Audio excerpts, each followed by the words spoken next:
وإلى ثمود أخاهم صالحا قال يا قوم اعبدوا الله ما لكم.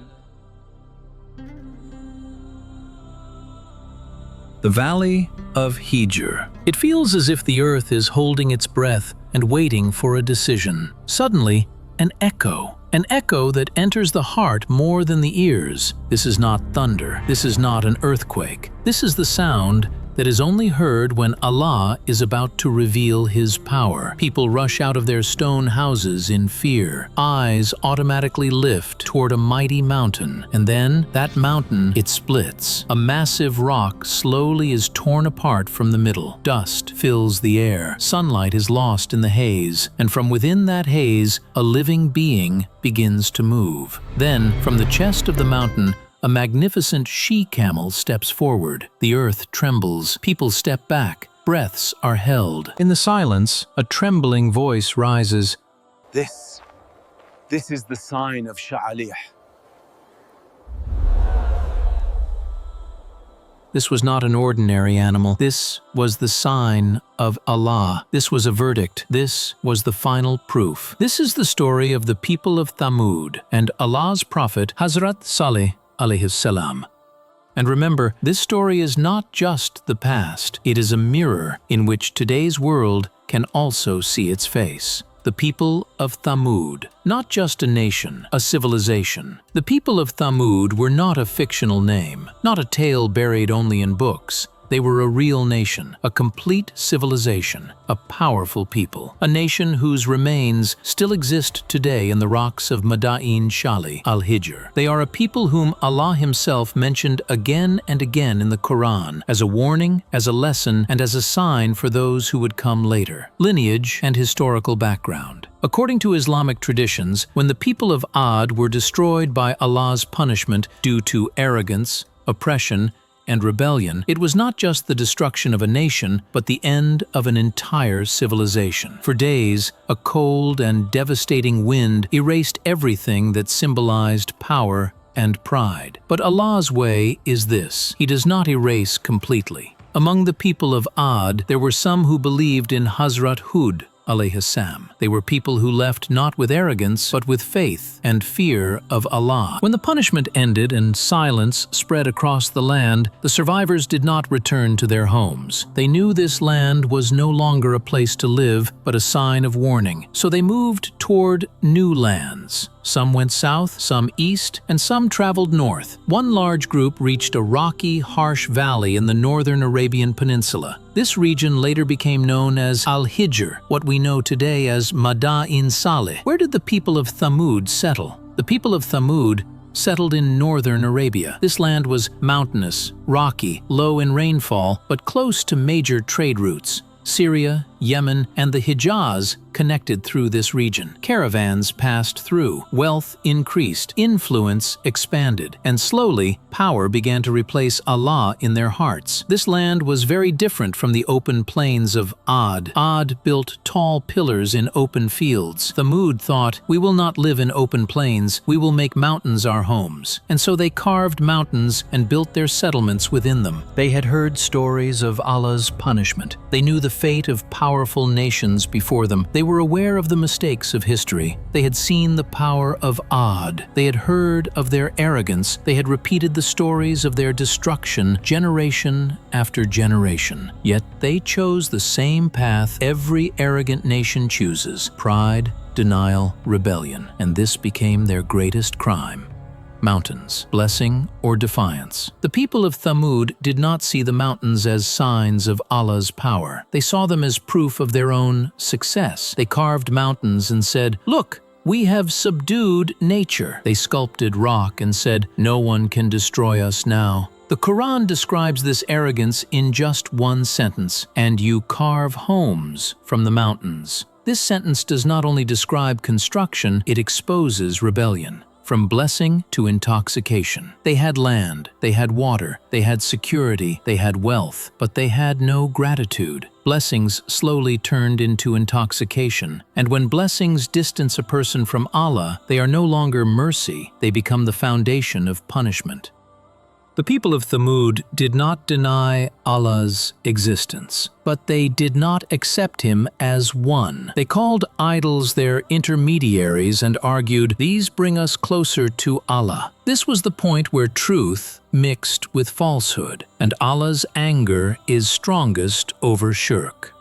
Hazrat Salih alayhi salam, a voice from within. Allah chose one of them. Not a stranger, not a king, not a powerful chief, but someone truthful, trustworthy, well-known. Hazrat Salih alayhi salam, he said, "O my people, worship Allah. You have no deity besides Him." He reminded them, this power is a test. These mountains are not protection. True protection is only from Allah. Reaction. Pride speaks. The leaders laughed. They said, "O Salih, do you want to turn us away from the ways of our ancestors? We are powerful. We are secure. No punishment can reach us." These are the words spoken by every nation before destruction. The challenge demanding a sign. Finally, they issued a decisive demand. If you are truly Allah's prophet, bring forth a living sign from this mountain before us. This was not a question. This was a challenge. And this was the moment from which there was no return. The splitting of the mountain, the decisive moment. The mountain they pointed at and said, "If you are truthful, bring the sign from this very mountain." That same mountain now stood before them, solid, silent, unmoving for centuries. Hazrat Salih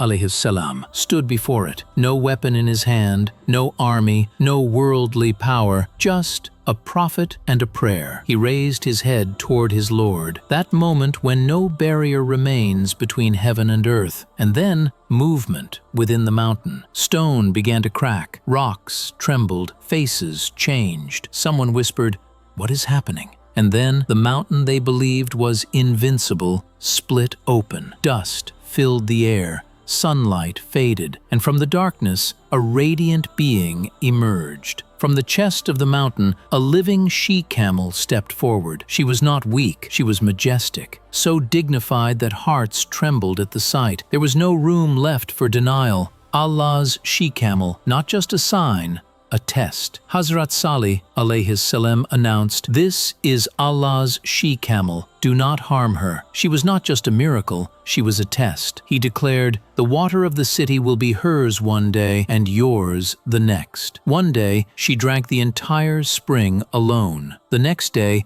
her milk sufficed the entire city. This was Allah's system of justice. No oppression, no shortage, no excess. The city's uneasy silence. At first, the people were stunned. Some said, "This truly is the sign of Allah." Some lowered their heads, some accepted faith quietly within their hearts. But the leaders of the city did not remain silent. Their faces were restless. This she-camel had become a constant reminder. A reminder that they were not owners, they were not independent, they were accountable. And pride cannot tolerate reminders. The psychology of the leaders, the real fear. The leaders whispered to one another, "This she-camel reminds us every day that we depend on Allah." People are beginning to listen to Salih. If this continues, our authority will end. Their fear was not of the she-camel. Their fear was of faith. The conspiracy begins. At night, small groups began to gather. Whispers filled the darkness. Will we always bow before this animal? Is our power less than a she-camel? And then a name surfaced. A man whose heart had already hardened. A man for whom killing was not unfamiliar. Eyes turned toward him. And thus Satan began his work. The final warning of Hazrat Salih, IAS. Hazrat Salih, AIS, recognized the change in their faces. He warned them again, "O my people, do not harm the she-camel. If you do, Allah's punishment will seize you." These words were words of mercy, words of compassion. But the people took them as a threat. They said, "Do not frighten us. If punishment were to come, it would have come already." These words sealed their fate. Wo deep line, pause. Remember, when Allah delivers His final warning and humans treat it lightly, mercy falls silent and justice speaks. The silent night before the storm. That night was unusually quiet. The air was still. The stars shone unnaturally bright. The she-camel stood at her place, and in the darkness, footsteps moved toward her. The night. When intent was revealed, that night was unlike ordinary nights. The moon was out, but the light brought no peace. The wind was motionless. The valley of Hijr stood wrapped in silence. It felt as though the earth itself was bracing for what was to come. The she-camel stood calmly, unaware, innocent, and within that silence, the sound of footsteps emerged, soft, careful, hidden. A few men stepped out of the darkness, weapons in their hands, no fear in their hearts, only stubborn pride. The killer's mind. One decision, one arrogance. They were men who followed the command of the leaders. They knew this was no ordinary animal. They believed this was Allah's sign. But pride forces denial even after belief. One man stepped forward. There was no hesitation in his eyes. Only one thought filled his heart. Today, the decision will be made, either Salih or us. This was the moment when a human writes his own fate. The moment of the crime. The she-camel sensed movement. She lifted her head, turned her neck for a brief moment, and then a strike. Her scream ripped through the valley. This scream was not of an animal. It was the scream of a murdered sign. The earth trembled. The mountains echoed. The she-camel collapsed to the ground. The door of mercy had closed. When morning came, the news had spread. People gathered. Some wept. Some stood frozen. Some could not hide their satisfaction. Some said, "We have committed a terrible sin." Others laughed. See? Nothing happened. This division appears before every destruction. Hazrat Salih, A.S., stood among them. His face was filled with sorrow. Pain was visible in his eyes. He said, "O my people, you have killed Allah's sign. Now remain in your homes for 3 days. After that, Allah's punishment will come upon you." This was not a threat. It was information, the final announcement of mercy. The 3 days, time changes its color. The first day, faces began to turn pale. Some said, "This is only imagination." Others said, "This is Salih, as fear." But hearts were restless. The second day, faces turned red. Fear appeared in their eyes. Silence grew inside homes. No one laughed. The third day, faces turned black. Denial had weakened. People avoided one another's eyes. And then they knew. Time had run out. The morning that was not a morning, the fourth morning. The sun rose, but its light carried no life. The air was heavy. The wind was still. The valley of Hijr was wrapped in unnatural silence. People remained inside their homes. Some were awake. Some trembled in fear. Some still deceived themselves. And some still repeated the same words. If punishment were to come, it would have come already. Those words were on their lips, and the punishment was above their heads. As-sayha, the scream that tore the soul. Suddenly, a sound, not human. Not animal, not thunder, not wind. A scream that knocks down the soul before the body. The mountains shook, the earth convulsed. Walls of houses began to tremble. People screamed, "What is this?"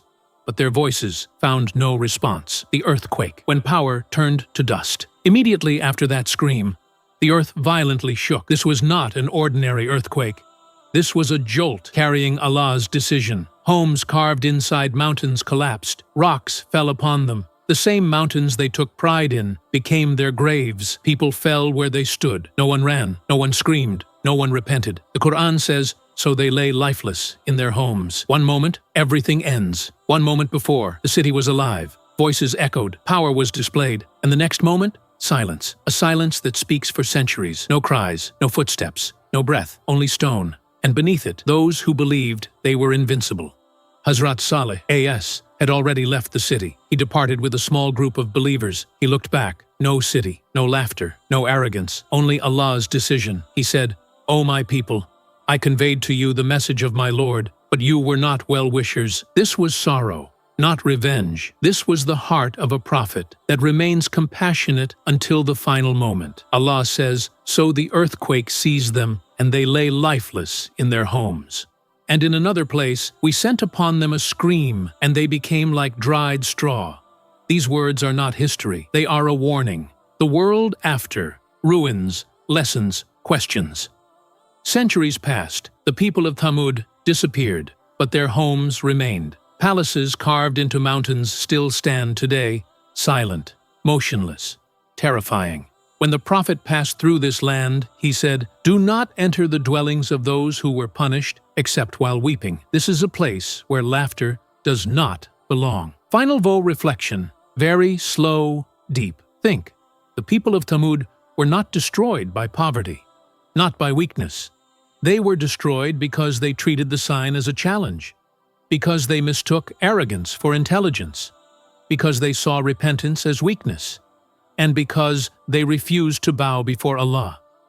This story is not only the story of Thamud, it is the story of every human who believes. We have gone too far to fail. No one can stop us. We are secure. Remember, Allah's way does not change. It does not tire. When a sign comes, accept it. When time is given, return. Because when the decision arrives, only history remains. The people of Thamud built homes in stone. In the end, stone became their shroud. End screen. Soft CTA. If this story touched your heart, think, reflect, examine yourself. Because the stories of the Qur'an are not meant to be heard, they are meant to transform.